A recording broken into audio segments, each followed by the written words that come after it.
You're listening to the My Simplified Life podcast, and this is episode number 57.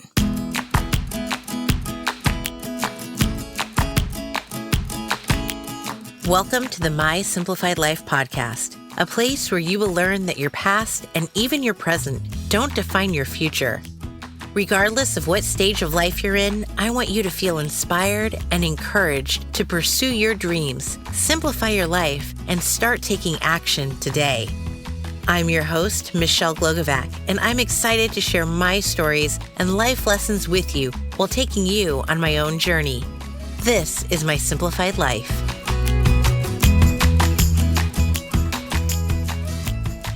Hey friends, welcome back to another episode. I'm your host, Michelle Glogovac.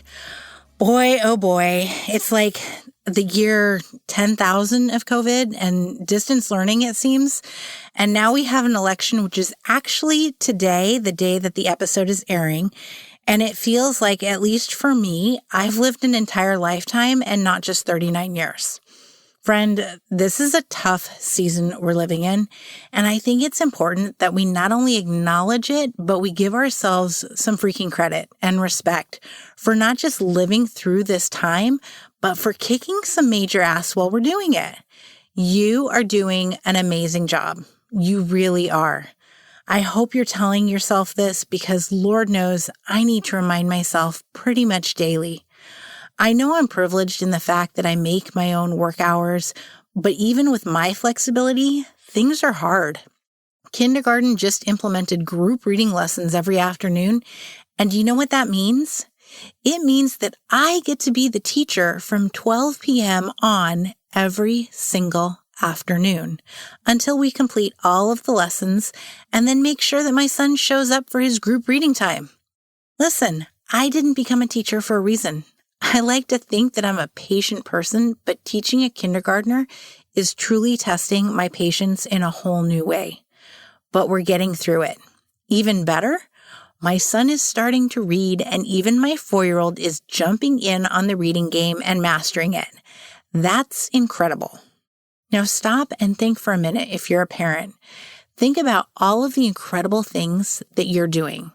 We've not only created these tiny humans, but we teach them how to eat on their own, how to speak, how to go to the bathroom on their own, how to get dressed, make their beds, interact with others, and freaking read.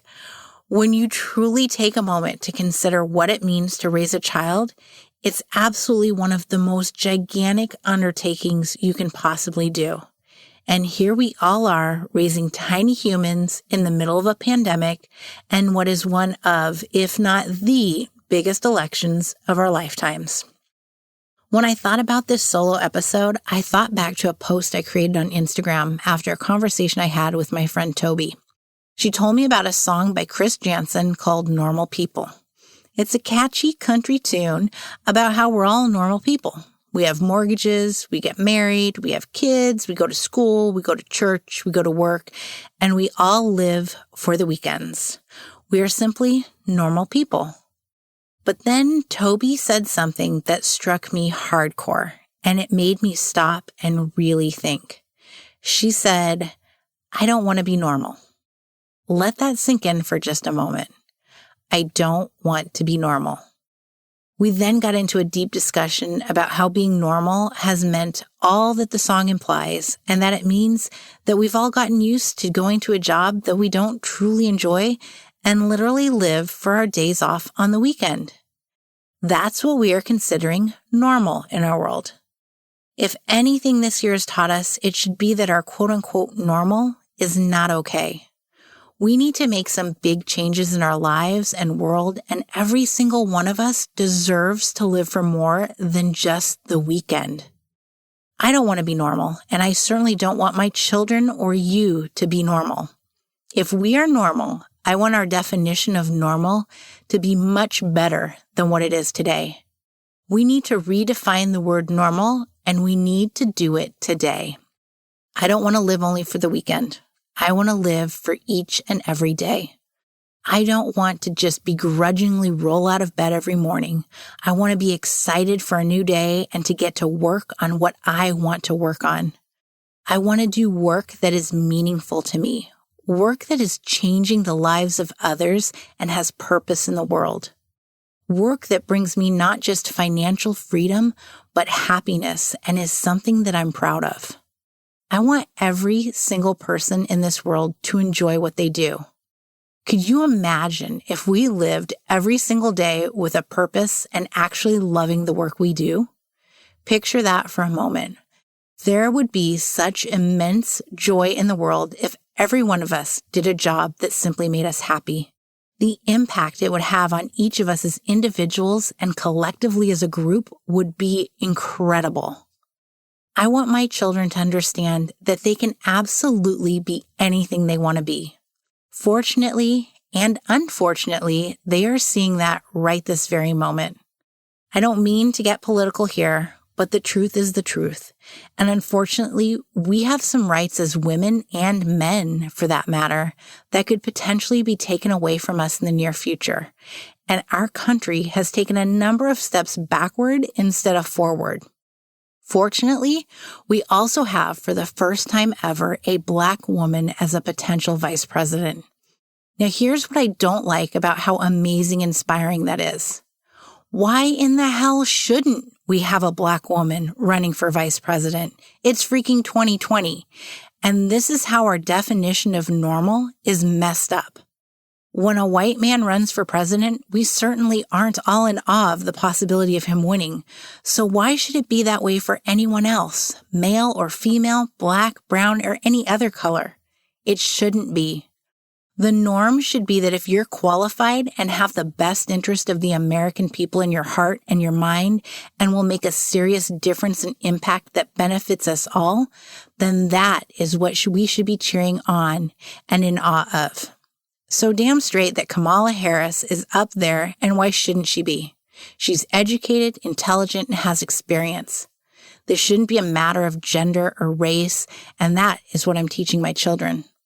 Their normal is going to include that anyone, regardless of their skin color, sexuality, or gender, can do big things like holding public office.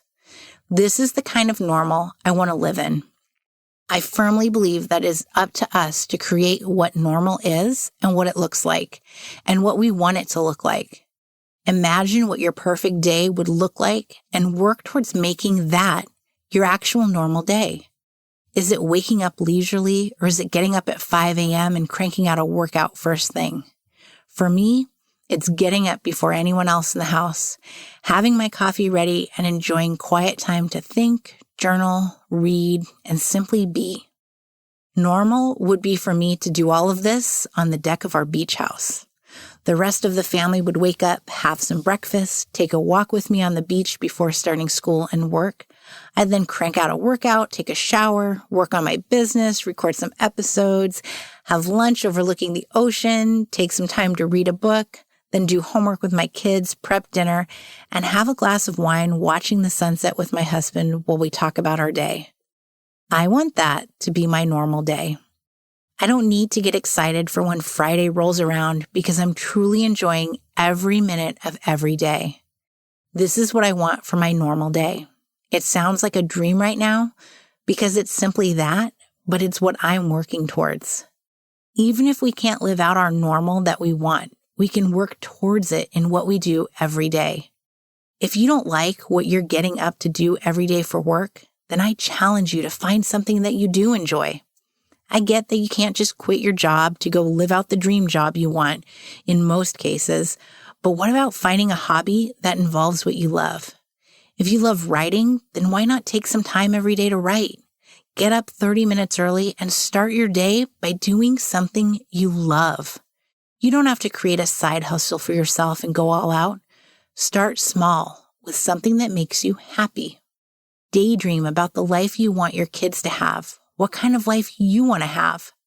Focus on making those things happen for yourself and truly living your life in utter happiness. Make that your normal. Define what you want normal to look and feel like for yourself and your family. Don't just make it about the weekends. Friends, let's change what normal looks like for ourselves, our families, and our country. This is one of the greatest gifts in life we have, to define what we want for ourselves and to lay the foundation for the future. Let's redefine normal and make it something incredible and epic. Something that enables each and every one of us to love every single day what we're doing and to live each and every day with purpose and happiness. Let's show our children that they can be anything they want to be and that we are all deserving of that same right. We have the power to change our days, our lives, and the future, so let's make the most of it. As a reminder, if you haven't already, go out there today and vote. You're in charge of your future. Embrace that power and utilize it. As always, my friends, stay safe, stay healthy, and stay happy.